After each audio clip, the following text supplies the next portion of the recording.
Chapter 7. Half a mile north of the dark waters of the Thames, the merchants of the world gathered daily in the city district to barter, buy, and sell. As far as the eye could see, the market stalls stretched, huddled under the eaves of the ancient houses like chicks beneath their mother's wing. There was no end to the richness on display. Gold from southern Africa, silver nuggets from the Urals, Polynesian pearls, flakes of Baltic amber, precious stones of every hue, iridescent silks from Asia, and 1,000 other wonders. But most valuable of all were the magical artifacts that had been looted from old empires and brought to London to be sold. At the heart of the city, at the junction of Cornhill and Poultry Street, the supplicating cries of traders fell harshly on the ear. Only magicians were allowed to enter this central zone, and gray-uniformed police guarded the entrance to the fair. Each stall here was crammed with items that made claim to be extraordinary. A cursory survey might reveal enchanted flutes and lyres from Greece, pots containing burial dirt from the royal cemeteries of Ur and Nimrud, frail golden artifacts from Tashkent, Samarkand, and other Silk Road towns, tribal totems from the North American wastes, Polynesian masks and effigies, peculiar skulls with crystals embedded in their mouths, stone daggers heavy with the taint of sacrifice, salvage from the ruined temples of Tenochtitlan. It was to this place that, once a week, late on Monday evenings, the eminent magician Sholto Penn would make his stately way to survey the competition, such as it was, and purchase any trifles that took his fancy. Mid-June, and the sun was lowering behind the gables, although the market itself, wedged between the buildings, was firmly encased in blue shadow. The street still reflected sufficient warmth for it to be a pleasant stroll for Mr. Penn. He wore a white linen jacket and trousers, and a broad-brimmed straw hat upon his head. An ivory cane swung loosely in one hand, the other dabbed occasionally at his neck with an extensive yellow handkerchief. Mr. Penn's smart attire extended even to his polished shoes. This was despite the filth of the pavements, which were thick with evidence of 100 hurried meals, discarded fruit, falafel wraps, nut and oyster shells, and scraps of fat and gristle. Mr. Penn minded it not. Wherever he chose to walk, the debris was swept away by an invisible hand. As he progressed, he inspected the stalls on either side through his thick glass monocle. He wore a habitual expression of bored amusement, protection against the approaches of the merchants who knew him well. "Signor Penn, I have here an embalmed hand of mysterious provenance. It was found in the Sahara. I suspect it to be the relic of a saint. I have resisted all comers waiting for you. Please halt a moment, monsieur. See what I have in this strange obsidian box. Observe this scrap of parchment, these runic symbols." "Mr. Penn, sir, do not listen to these bandits. Your exquisite taste will tell you. This voluptuous statue, these dragon's teeth, this gold." Mr. Penn smiled blandly, scanned the items, ignored the merchant's cries, moved slowly on. He never purchased much. Most of his supplies were flown directly to him from his agents working across the empire. But even so, one could never tell. The fair was always worth a look. The row ended in a stall piled high with glass and earthenware. Most of the samples were quite obviously recent forgeries, but a tiny blue-green pot with a sealed stopper caught Mr. Penn's eye. He addressed the attendant casually. "This item, what is it?" The seller was a young woman wearing a colorful headscarf. "Sir, it is a faience pot from Ombos in old Egypt. It was found in a deep grave under a heavy stone next to the bones of a tall winged man." Mr. Penn raised an eyebrow. "Indeed. Do you have this marvelous skeleton?" "Alas, no. The bones were dispersed by an excitable crowd. How convenient. But the pot, it has not been opened? No, sir. I believe it contains a genie, or possibly a pestilence.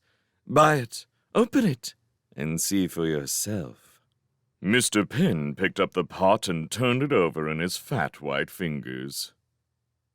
He murmured. It seems oddly heavy for its size. Perhaps a compressed spell. Yes, the item is of some small interest. What is your price? For you, sir, £100. Mr. Penn gave a hearty chuckle. I am indeed wealthy, my dear. I am also not to be trifled with. He clicked a finger, and with a rattling of pottery and a scrabbling of cloth, an unseen person clambered swiftly up one of the poles that supported the stall, skidded across the tarpaulin, and dropped lightly down upon the woman's back. She screamed. Mr. Penn did not look up from the pot in his hand. Bartering is all very well, my dear, but one should always begin at a sensible level. Now, why don't you suggest another figure? My assistant, Mr. Simkin, will readily confirm if your price is worth considering. A few minutes later, the woman, blue-faced and choking from the grip of invisible fingers around her neck, finally stammered out a nominal sum. Mr. Penn flipped a few coins onto the stall and departed in good humor, carrying his prize securely in his pocket. He left the fair and strode away down Poultry Street to where his car was waiting. Anyone blocking his path was brushed aside cursorily by the invisible hand. Mr. Penn heaved his bulk into the car and signaled the chauffeur to move off. Then, settling back into his seat, he spoke into thin air. Simkin? Yes, master. I shall not be working late tonight. Tomorrow is Gladstone's Day, and Mr. Duval is giving a dinner in our founder's honor. Regretfully, I must attend this dollop of tedium. Very good, master. Several crates arrived from Persepolis shortly after lunch. Do you wish me to start unpacking them? I do. Sort and label anything of lesser importance. Leave unopened any parcels stamped with a red flame. That mark indicates a major treasure. You will also find a crate of stacked sandalwood slabs. Take care with that. It contains a hidden box with a child mummy from the days of Sargon. Persian customs are increasingly vigilant, and my agent must become ever more inventive in his smuggling. Is that all clear? Master, it is. I shall obey with zeal. The car drew up before the golden pillars and bright displays of Pinn's accoutrements. A rear door opened and closed, but Mr. Penn remained inside. The car drew away into the Piccadilly traffic. A short while after, a key rattled in the lock of the shop's front door. It opened, then drew softly shut again. Minutes later, an extensive system of blue warning nodes extended up around the building on the 4th and 5th planes, coiled together at the top of the house, and sealed itself. Pinn's accoutrements was secured for the night. Evening drew on. Traffic lessened on Piccadilly, and few pedestrians passed the shop. Simkin the Foliot picked up a hooked rod in his tail and drew hinged wooden shutters down across the windows. One of them squeaked a little as it descended. With a touch of annoyance, Simkin removed his semblance of invisibility, revealing himself to be small and lime green, with bow legs and a fussy expression. He located a can behind the counter and extended his tail up to oil the hinge. Then he swept the floor, emptied the bins, adjusted the mannequin display, and, with the shop tidied to his satisfaction, dragged several large crates in from the back room.